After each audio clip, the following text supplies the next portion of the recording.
Hello and welcome to Always Take Notes. If you're an aspiring author, you'll be excited to hear that this week's sponsors are Curtis Brown Creative, the renowned writing school affiliated to the major literary agency. Since launching in 2011, over 150 of their students have gone on to get major book deals.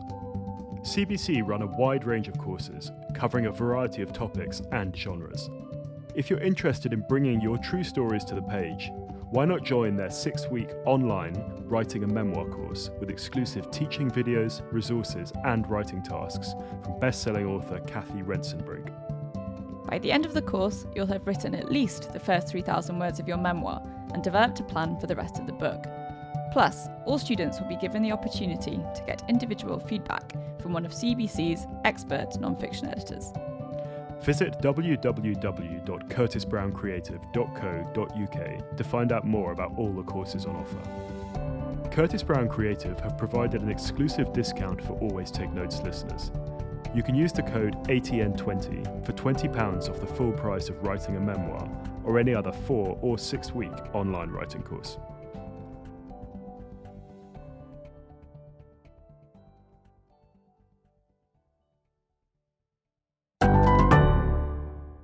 Hello and welcome to Always Take Notes.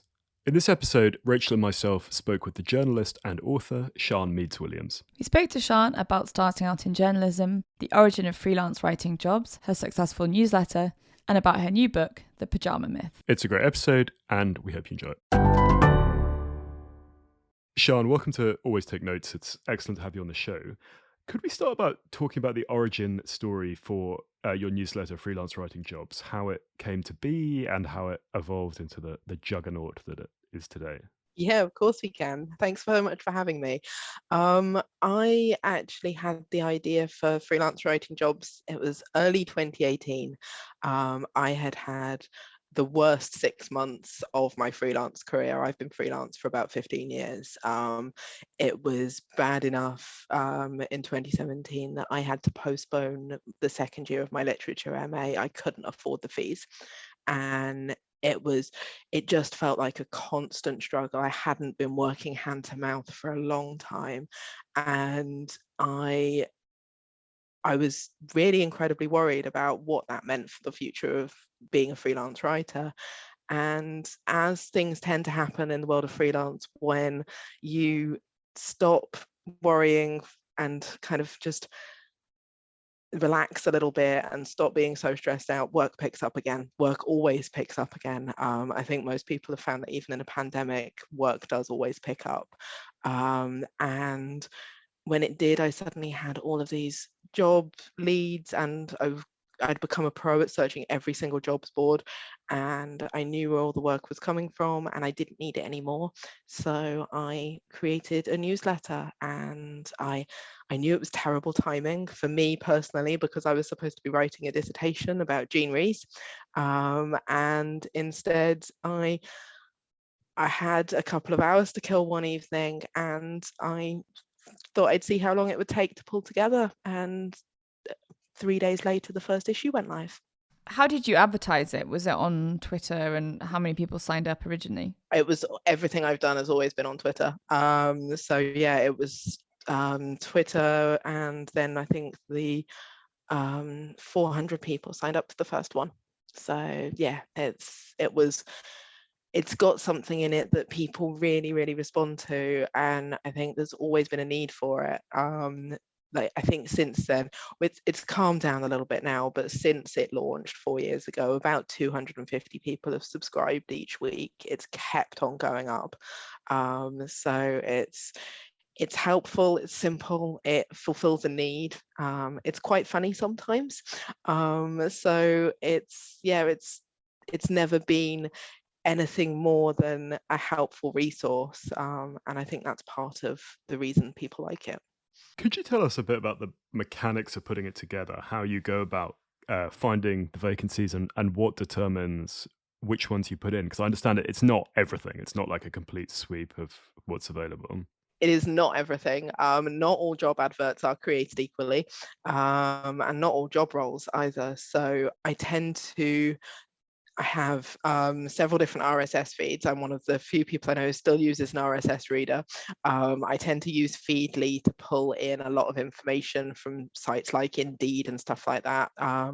So I can get very specific search terms, and it's manual work. There is no other way to search LinkedIn except searching LinkedIn, because you're looking for very specific things, and it's not just a case of just, if it was just a general jobs email, I think it would be quite easy to pull together, but because you're looking for freelance or short-term work or temporary work or even part-time, it's a very different kettle of fish, and you can't do that all with an RSS feed. I tend to check the careers page of every single website I visit. I do it without even thinking about it, which means that if I'm booking tickets to see an exhibition, I will always check, like the photographer's gallery always looks for freelance writers, and usually I double check every time I book in to see a show or something like that. Editors get in touch with me, which is always really great, actually, because I think now the newsletter's become such a trusted resource that it's very much become a two-way sort of experience in that sense. But I still don't put in everything that comes to me directly. I do what I can to push rates up. If rates aren't high enough, they don't go in the newsletter. I have a benchmark, and I really don't go under it. Even if I know the editors who are emailing me, there are some circumstances when I really want rates to be disclosed. And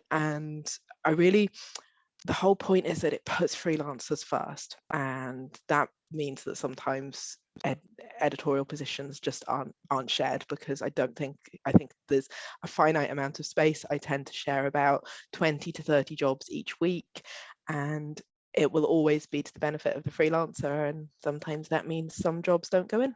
You alluded to this earlier, but what's the reach of the newsletter, both in terms of how many people it's going to, but also geographically, and how is that broken down by age, gender, everything else? The newsletter reaches all over the world, which is a surprise to me because it has a very specific UK focus. That's not necessarily because I don't think freelancers should be pitching all over the world. They absolutely should, but I can't easily kind of police, if you like, jobs that are listed in Austin, Texas, or kind of South America. I don't know enough about that, and I really want to use kind of my expertise as a writer to make sure the jobs that I'm featuring are the best quality. And I hope that it's still helpful for writers all over the world, but it's very specifically UK, and that also gives me chance to be a little less London centric about it. I always make sure there are jobs in Scotland. I always make sure there are more jobs outside of the UK than there are outside of London than there are in the city. The gender split is slightly higher women, but I think we're talking 60-40%. So it's not a huge difference. As for subscribers, it's a really difficult number for me to kind of talk about openly. Not because I don't want to. I'm delighted with my subscriber figure. It's about 28,000. But what I am aware of is when people hear that, especially new freelancers, they're terrified of it, because you kind of think that that means there are 28,000 people applying for one job, and it's just not the case. People pick and choose. There are some editors on the list who just want to see who else is commissioning and what's going on. Some people are reading and they're just passers-by. Some people sign up for the gifts and the book recommendations. And I assure you, I don't think anyone has ever had 28,000 applications for one job. So it's important to me that it's still accessible for new writers. Is it a commercial venture for you? Do you make money off it? I mean, presumably with an audience of that scale, you could sell ads or that kind of thing. Yeah, I do. There are space for ads at the top of the newsletter, and I also have the occasional affiliate link, which usually means if I'm writing about a job at Net-a-Porter, there's a link to a skirt or a dress I like. And I also have an option for priority membership as well, which is something that's been relatively new. During the pandemic, the newsletter just became an absolute lifeline for subscribers. While it used to be this lovely thing I did each week, the pandemic really changed that. My audience doubled. And how I approached the email really had to change, because with the doubling of my audience, my MailChimp fees also increased enormously. And that meant that towards the end of last year, I was losing money by sending. It takes about a day and a half for me to put together. And it's just a huge amount of time to take out of your freelance working week without making some sort of money. So the only way I could do it, I've always wanted to keep the newsletter free. It's a resource that helps freelancers make money. It's not something I want. I don't want to profit from freelancers. I want to profit from the companies who are hiring, or companies that want to reach that audience. But I do have an option for priority membership, which means that people can get the newsletter 24 hours earlier. So it goes out on a Thursday to regular members. It goes out on a Wednesday to priority members. I think it works really well. You get the same email. There's no kind of added value or anything like that. It's exactly the same. It's just, if you're really looking for work, it's a really nice option. In the time that you've been running it, how do you feel that the newsletter landscape has evolved and people's attitudes towards receiving regular newsletters? Oh, I am so pleased about just how many more newsletters there are. I love them. It's absolutely one of my favorite formats. I'm delighted to see how much they've grown, how much nicer they look than they did 4 years ago. But I think as well, people were really skeptical of this thing that landed in their inbox every week. And now that's not the case anymore. We're much more trusting about email as a format, which is lovely. And I think one thing it means is perhaps people are, the busier their inboxes get, the less kind of, I think value is the wrong word, but we're certainly jostling for more competition and more space as newsletter creators. But I think that happens in every industry. It happened with blogging. It happens with kind of indie magazines. I think I am so happy to fill my inbox with brilliant newsletters that I love. So yeah, never sad about that. And you've written that you're heartened by examples of people who've got work off the newsletter and where it's led to various opportunities. Could you give us some examples? Yeah, I love it. I love those emails more than anything. Just people saying it's like this newsletter has actually changed my life. I estimated recently that the newsletter probably helps freelancers gain about £1 million a year in commissions. And that sounds enormous. That sounds absolutely huge. But I think I've had tens of thousands of pounds in commissions through calls for pictures in the newsletter. People have had book deals, several book deals. People have met their agents through the newsletter. And then there's regular and copywriting work on top. So it's really huge. And it is life-changing. And it's like I say, it stopped being this lovely, helpful resource, and it really is a lifeline for freelancers in the UK. That's a eye-popping figure. Congratulations. Could we fold back now to the sort of beginnings of your own career? When did you decide you wanted to pursue writing? I did an English literature degree, and there was a creative writing element to that, and I had no idea what to do with it.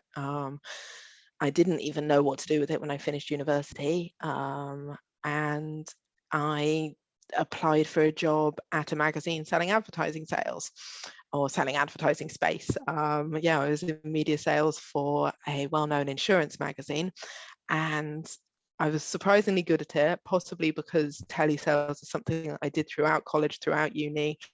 I'm very happy talking on the phone to people, but it was not what I wanted to do for the rest of my life. And I'm very sorry to Insurance Times. I still don't know the difference between a broker and an underwriter. I've got no idea. And I was on that magazine for over a year. I needed something else creative to do. And a friend of mine told me that a website called Londonist was looking for writers. And I emailed them and I started writing. It really was that simple. And then I moved jobs.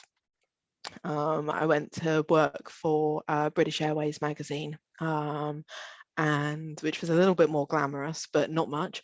And I got told in the interview that I absolutely could not see it as a backdoor into journalism. It was not going to lead to a writing job, and they made me promise not to take the job if I was going to pursue writing full time.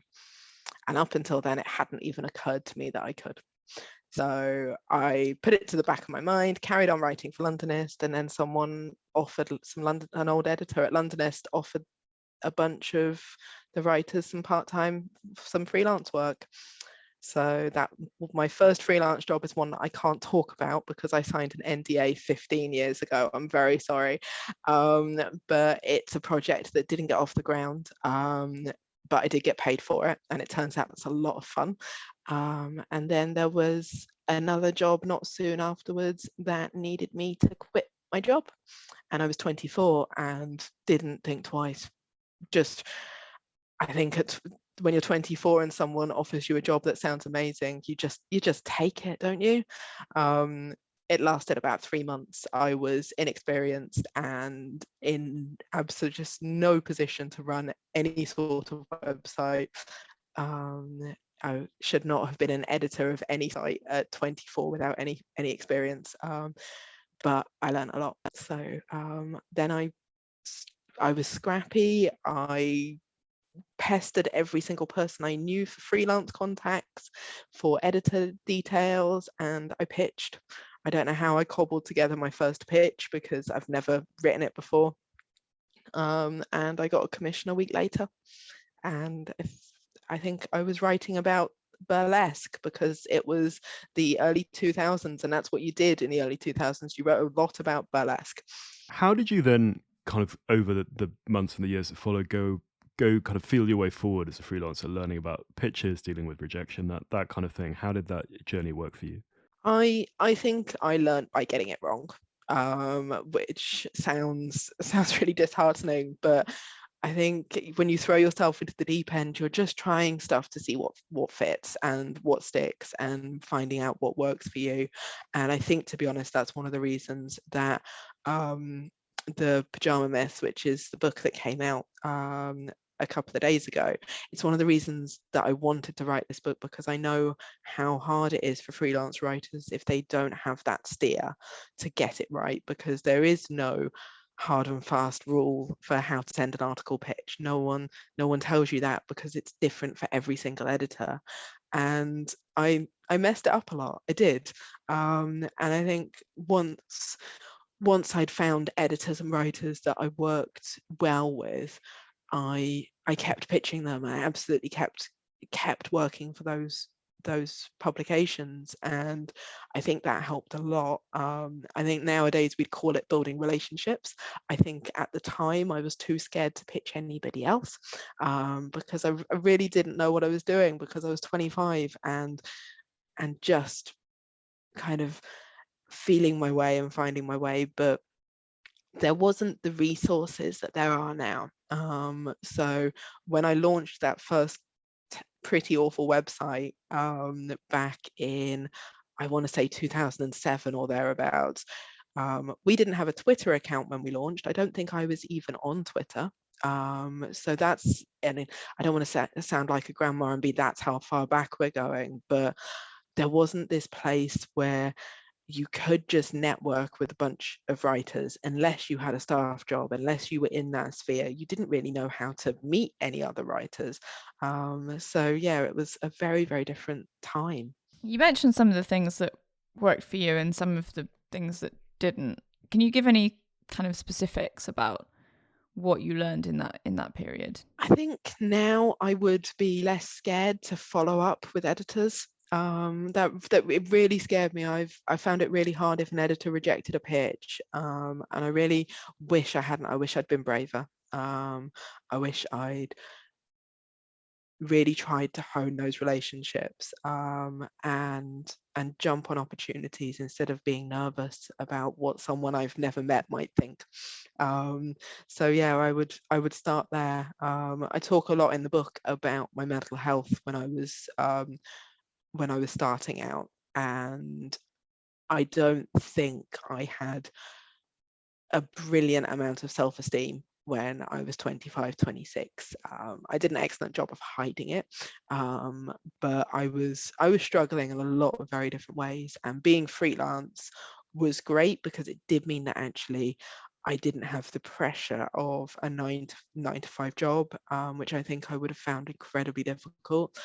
But it also meant that I became quite insular, and I know that I missed out on a lot of opportunities because I wasn't necessarily taking care of myself. There's a certain amount of kind of care that's taken for you from when you're in an office. You have to eat lunch at a certain time, you start work at a certain time, you finish work at a certain time. And when you go freelance, you don't have that. You can do what you like. And actually, when you're 25, 26, and you realize that you can go to an event and get free drinks all night and then start work at midday the next day and no one cares, that's fun for a while. But after a while, it's something that it's actually quite damaging. So given the chance, I would have taken care of myself a little bit more, I think. And what was the split both at that time and towards the present between editorial and commercial work in the stuff you were doing? Um, I think I've always been fairly open about how much commercial work I do. It's a lot, because it pays brilliantly, and I write about the same topics I do anyway.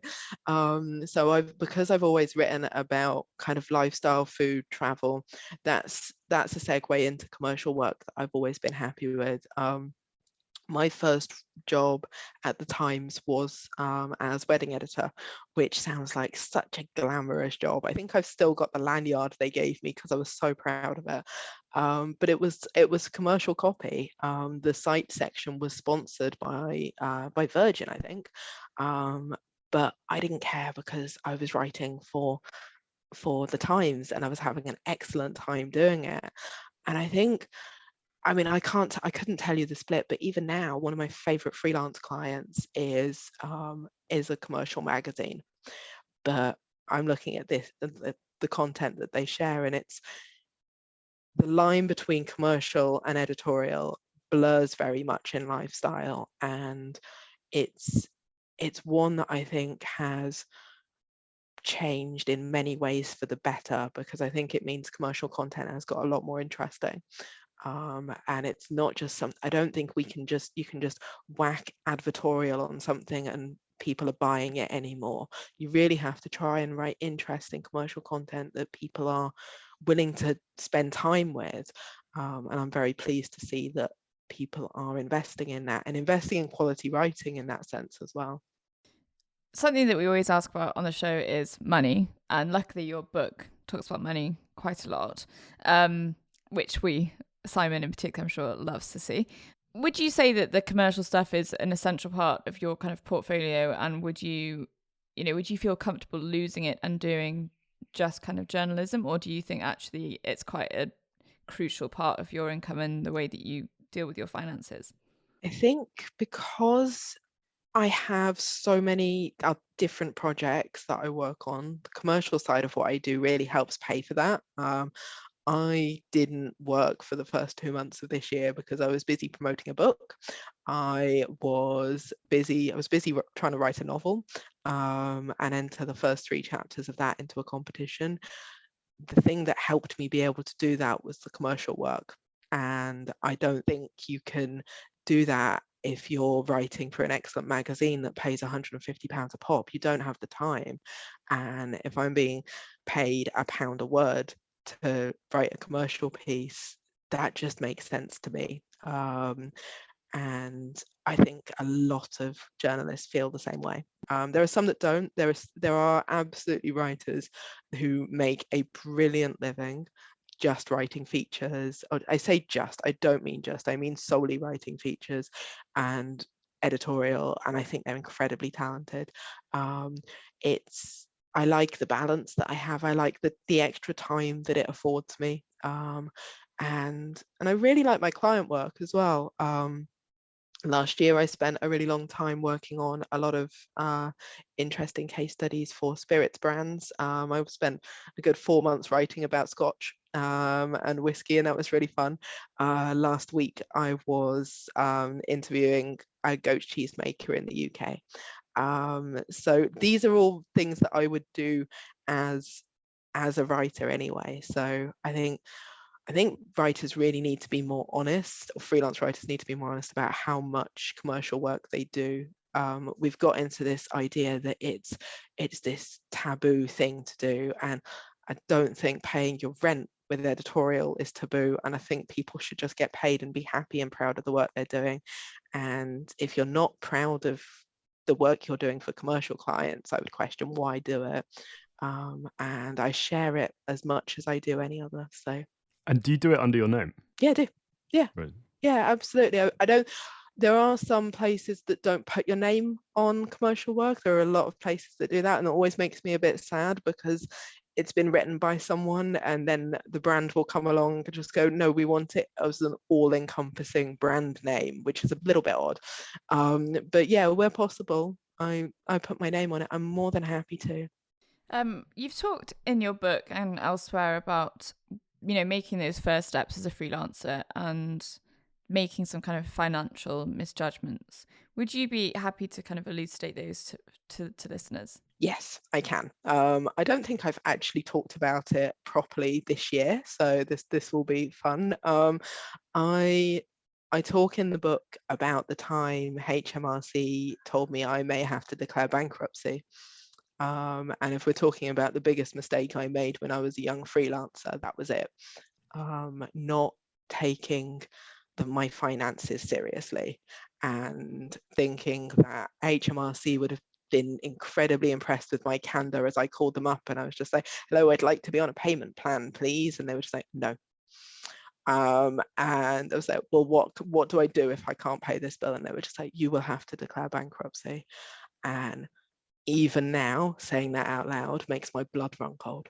It's chilling to me, and I had no idea, and I don't think I had realized for years after that just how much stress that put me under. The knock-on effect of that chain of events, which I am happy to talk about, was it impacted my life for several years afterwards. I was put on a payment plan, and my payment plan was hundreds of pounds a month, which I could pay. But the problem with that is that I could then not save for my next year's tax bill. I could not save for my payment on account. I couldn't save for anything outside of paying my rent, which was a blessing because it was actually very cheap. And that's probably the only thing that kept me in London. I absolutely spiraled. I got into debt incredibly quickly. I think I started having panic attacks. I was diagnosed with a panic disorder before I was diagnosed with depression. Both of those led to agoraphobia. I was waking up bolt upright at 4 a.m. It was an incredibly difficult time. I drank through most of it. I wrote a book I don't remember. I have no memory of 1 year, and I don't talk about that much in the book. I think I mentioned that in passing, but I wrote a chapter of a guidebook for Frommer's London, and I have no recollection of that project at all. And it came to a head when I realized that I was going to make myself incredibly unwell, and I went to the bank and I asked for help, and they said no. And they said no because I had been trying to fix everything. I'd borrowed too much in too short a time. And I think without realizing it, this is one of the reasons that quite possibly led to me very much wanting to help freelancers and very much wanting to write a book, because I don't in any way think that I am a stupid person. I made a series of very, very small, ill-judged decisions, and it's so easy to do because there is this huge jump when you go freelance between when you start and when you actually have to pay your tax bill. When you throw in unpaid invoices and chasing clients and the wonderful joy that is payment on account, it's so easy to tumble out of having enough money in your savings account. And especially if you have moved from a staff job where you're very, very used to regular money, it's really easy for 3, 4, 5 small things to become a very, very big problem. And it took me years to recover, and I think it took me years to recover financially and mentally. The damage that I did to my mental health was ongoing, and it's very strange to think about that time. I think it's really impressive that you've spoken so candidly about that. And I think it's something our listeners will draw a lot of value from.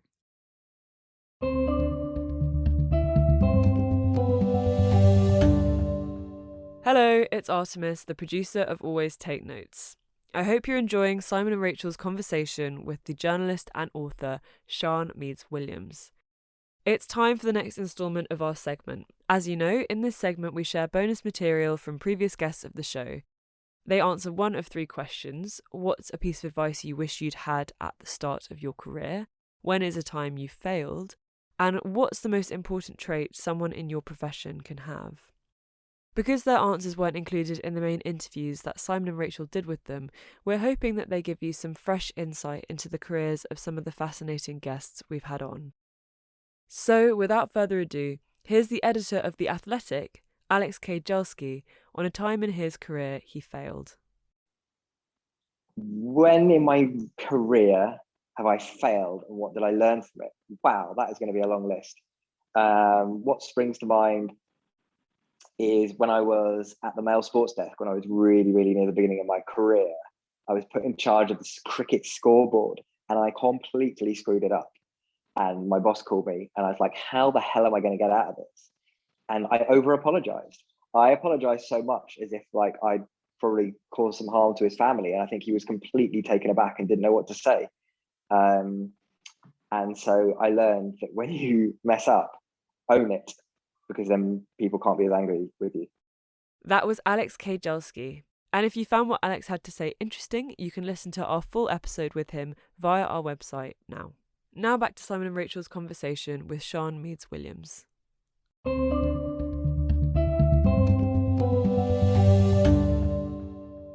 I think for myself with tax, and I the most useful advice I was ever given, which I still do today, was that 20% of everything you earn, as soon as you get it, goes into a different bank account. Like it's not yours. It's not your money.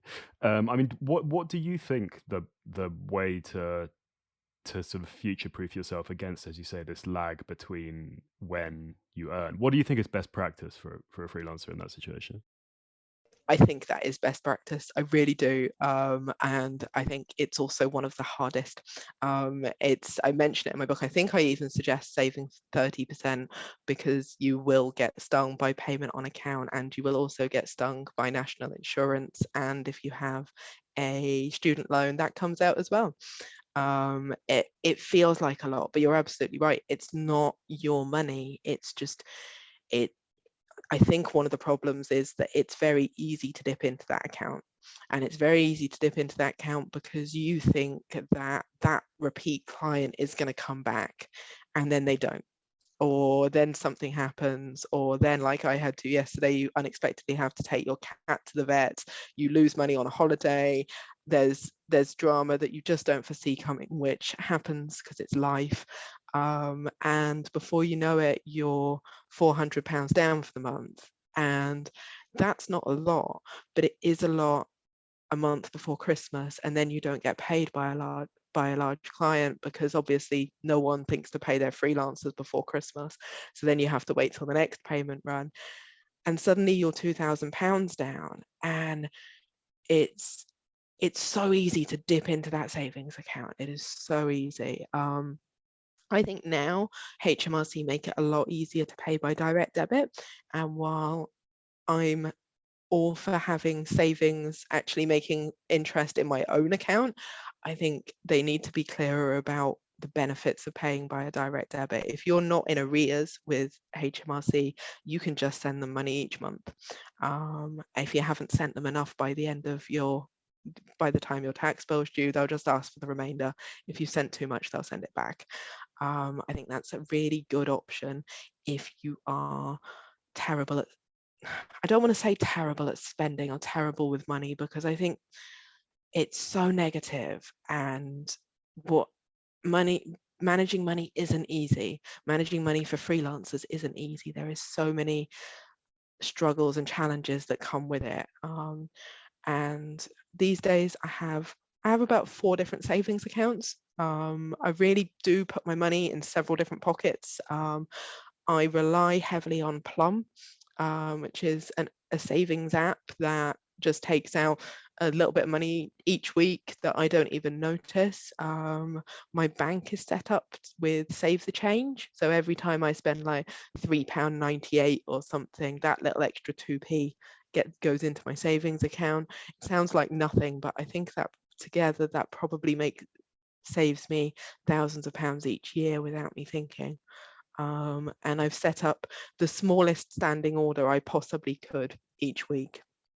And again, it's just money that I don't notice. And for me as a freelancer, I think that's the way that works for me. But I also know freelancers who have one regular client and that's what pays their tax. I think I know a freelancer who basically decides that any money they earn in 1 month of the year is just their tax money. That's it.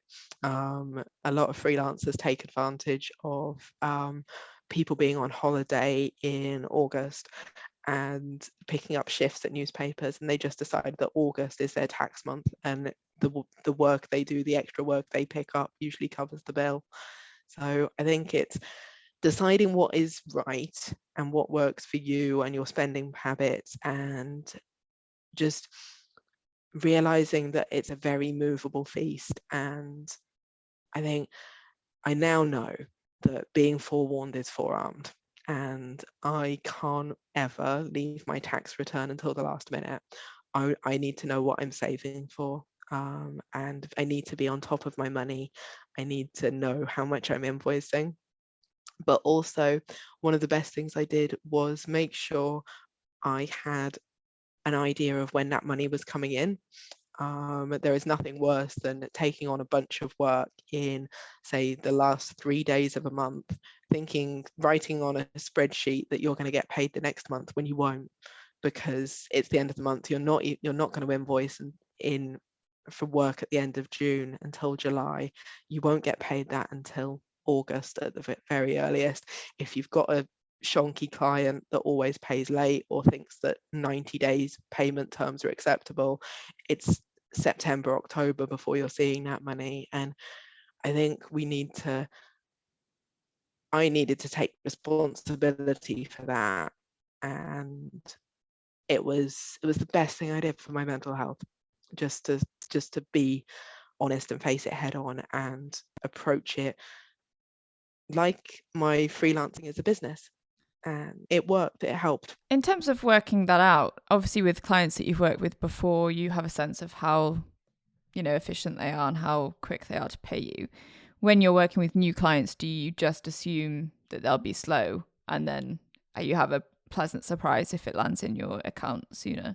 It's so hard to say. At the moment, I'm working with a client that pays 30 days net, which is incredibly strange. But I'm also working with another client that pays within half an hour.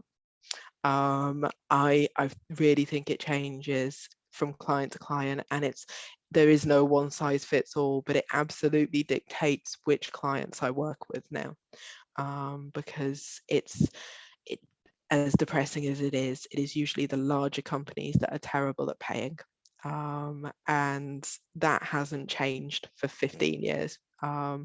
So I'm conscious. It sounds so negative because there is so much I love about freelancing. I don't think I would have written a book about freelancing if I didn't love it. But it is the reality that getting paid is one of the hardest parts of it. And I think every freelance career is different. There's never been a one size fits all approach. And that really means that some freelancers may not experience a bad client for the first 6 months of their freelancing, and some people might have an awful experience with the very first time.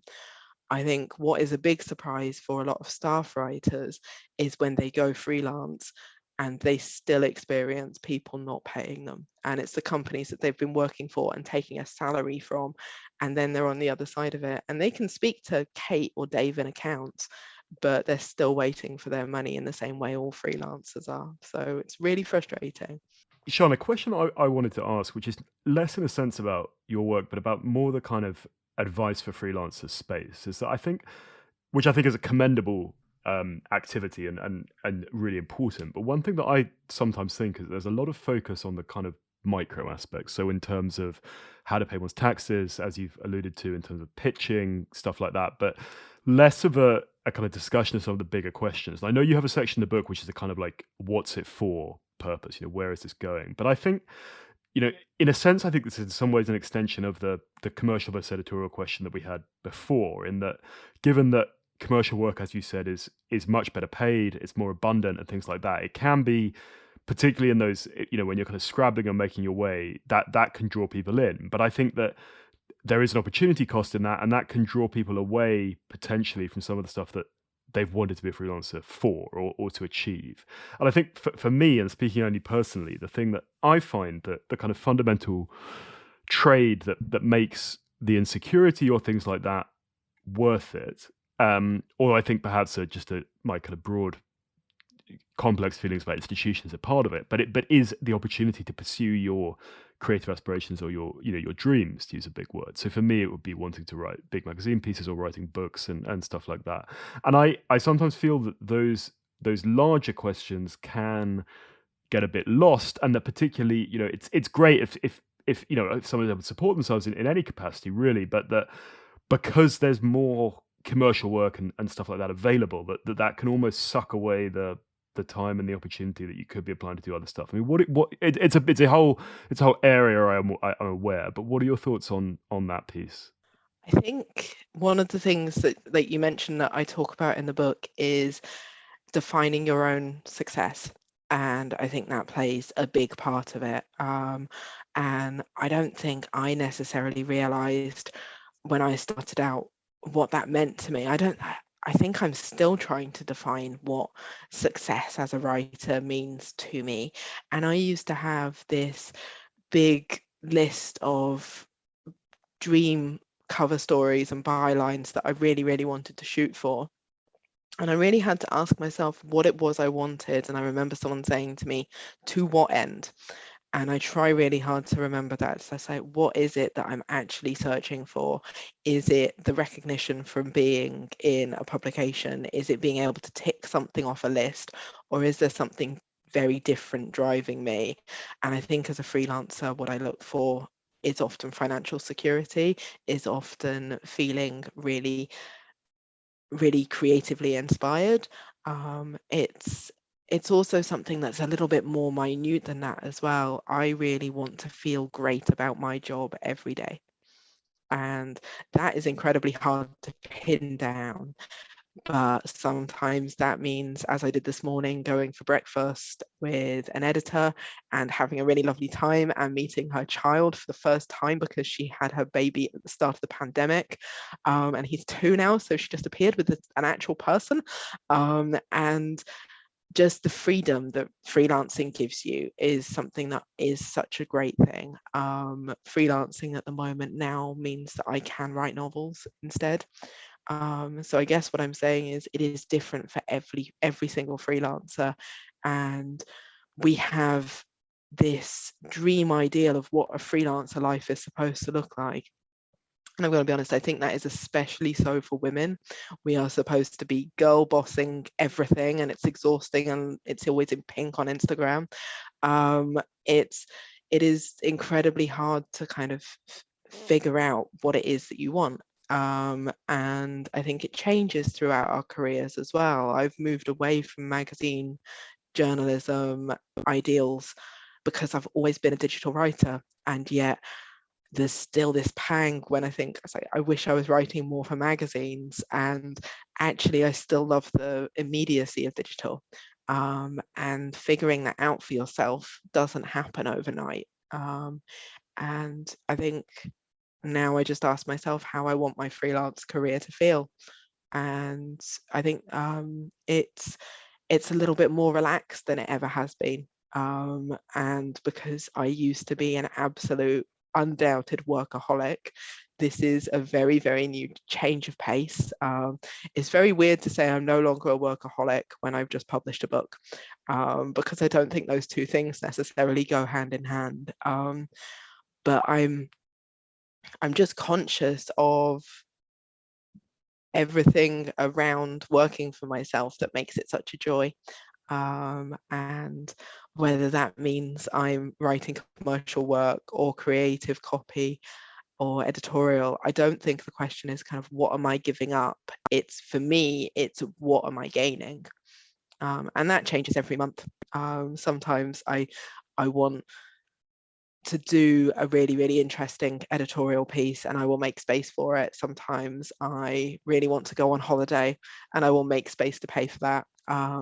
And what I love about freelancing is that you get to choose, you get to make those decisions for yourself.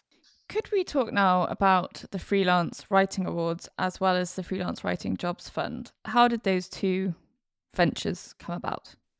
We can, yeah.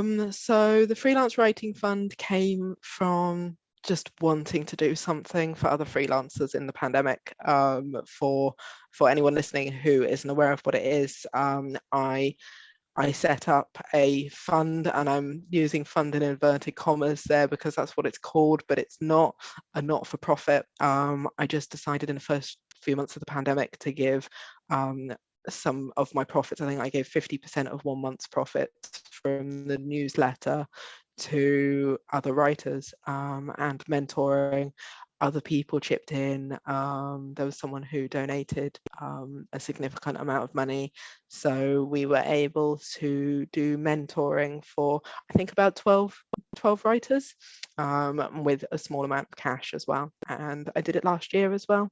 I'd really like to do it this year. But one of the difficulties with that is that because the Pajama Myth was crowdfunded through Unbound, I'm already doing a significant amount of mentoring because that was part of the pledges through Unbound. So people said to say, actually, I want the book, but I want the book with a pitching session with Sian, or I want a one-to-one, or very exciting that I get to go book shopping with some people and chat about freelancing as we walk around Waterstones.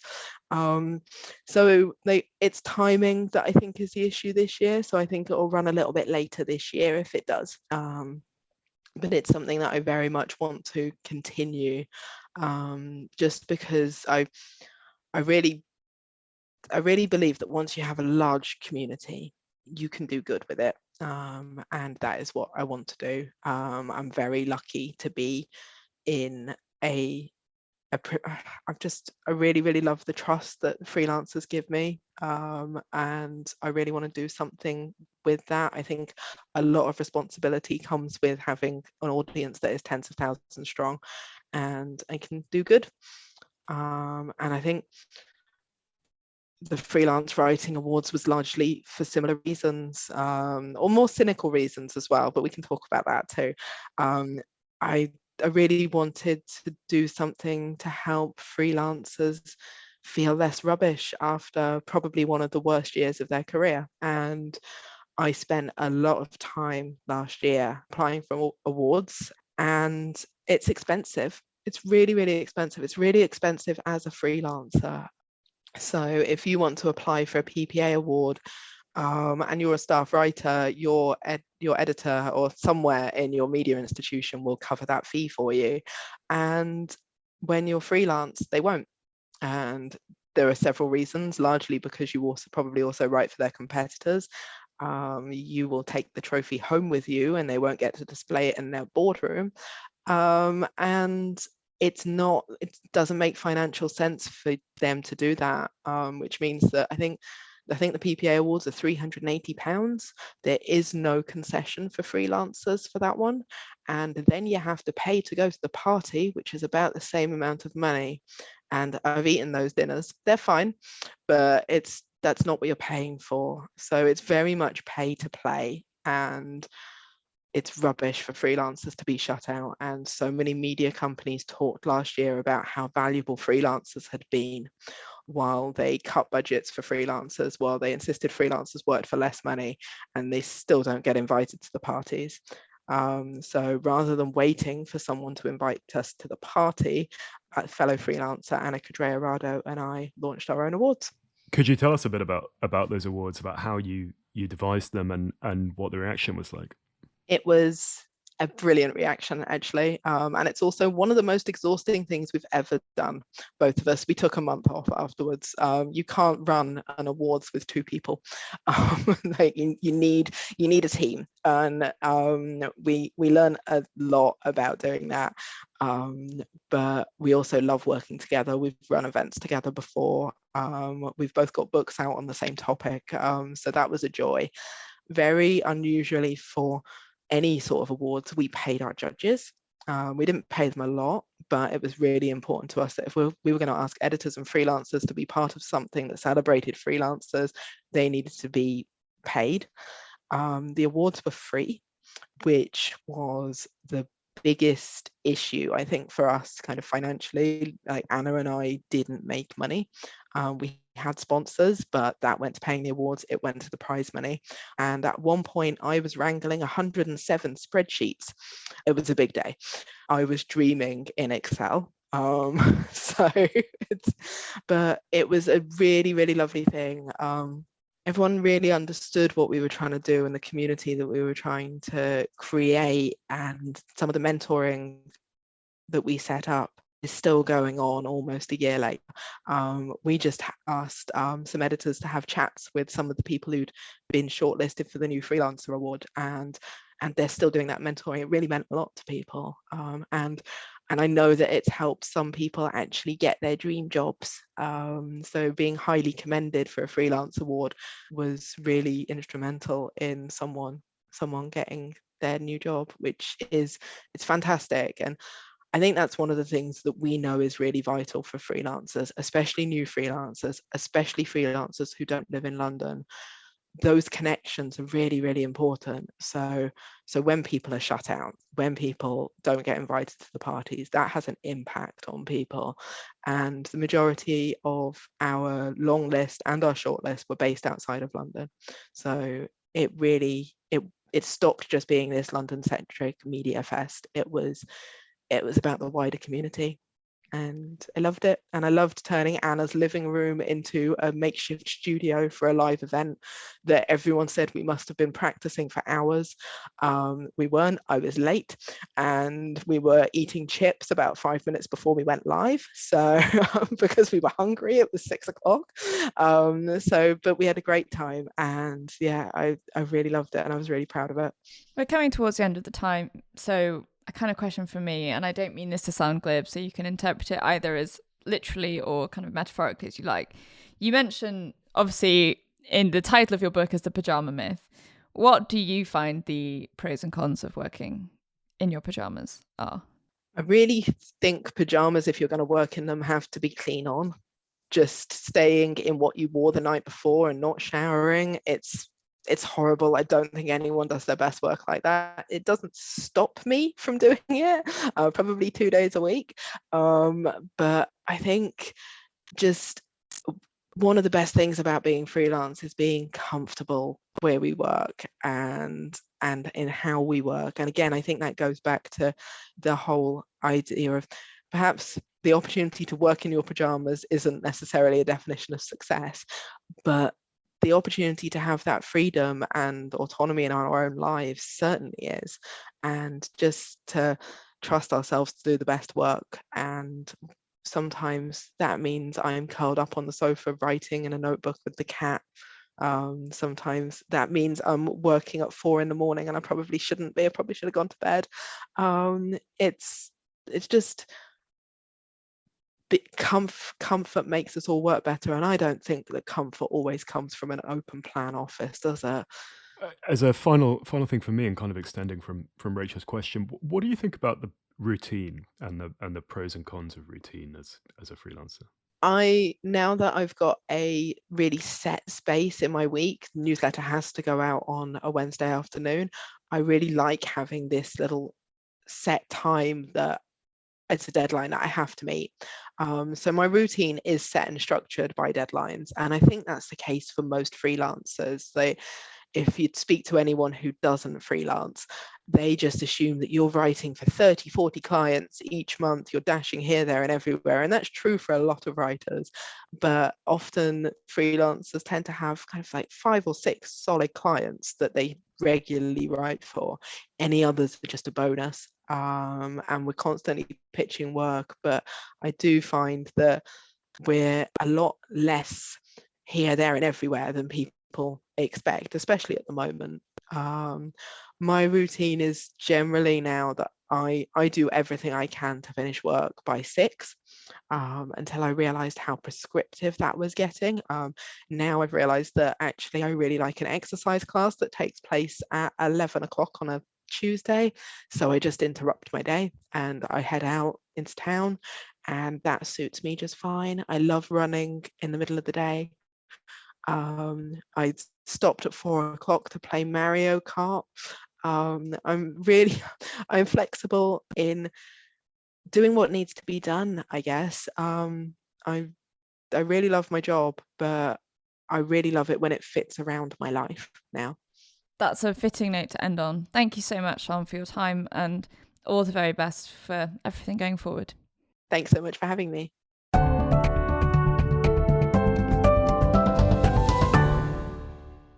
That was the Always Take Notes interview with Sian Meades-Williams. Her book, The Pyjama Myth, is published by Unbound. You can find her on Twitter at Shani, and you can sign up for her newsletter, Freelance Writing Jobs, at her website, which is sianmeadswilliams.com. We wanted to draw your attention to our crowdfunding page on Patreon. If you've been enjoying Always Take Notes, please do consider supporting us there. It helps us to keep the podcast going. If you support us on Patreon, you can get a great selection of rewards, including a shout out on the show and a selection of successful magazine pitches. If you pledge $10 a month, you also get a free 2-month trial to Otter, worth $26, alongside the other rewards. Otter offers automated transcription and live note-taking for in-person and virtual meetings. I found it to be a huge help when organising interview material. Thanks again for supporting Always Take Notes. Hello, it's us again. Rachel, what was your takeaway with the interview with Sian? I thought that was probably one of the most honest conversations we've had about money on the show. And I was struck reading her book that it was a kind of how-to guide as how to start out as a freelance journalist, distilling these kind of missteps that she's made into a kind of useful guide for someone starting out. And again, on the theme of money, the usefulness of having a source of income like copywriting or commercial work that can sustain your other projects. What did you think? Yeah, I was also struck by the money stuff. I mean, obviously it's a question that we always ask, but I thought she was laudably honest about her run-ins with the tax man and how she found her way through that. And I thought also when we asked about this kind of line between commercial and editorial work and how she patrols that one, she was very thoughtful on that. And the newsletter I highly recommend as well for anyone who doesn't get it so far. So a great addition to the Always Take Notes canon. Rachel, what have you been up to otherwise? Been juggling lots of stuff at the minute, actually, in a slightly exhausting way, not least our own stellar lineup of guests, which we are organising at the minute. Some script reading, some writing, some reading, the whole mix as usual. How about you? I was away last week in Paris, which was sort of half holiday, but I had to work as well, so it was good. It was good, but I had a magazine deadline, and working on these 1843 pieces really. So it's been busy, but good. This has been Always Take Notes, hosted by me, Simon Acombe, and me, Rachel Lloyd. Our producer and social media editor is Artemis Irvin. Our score is by Jess Danheiser, and our graphic design is by James Edgar. If you'd like to follow us on social media, we're on Instagram at Always Take Notes, on Twitter at Take Notes Always. If you'd like to support our crowdfunding page on Patreon, we're under Always Take Notes. And if you'd like to leave a review on iTunes or get in touch with us via our website, please do. Many thanks. Goodbye.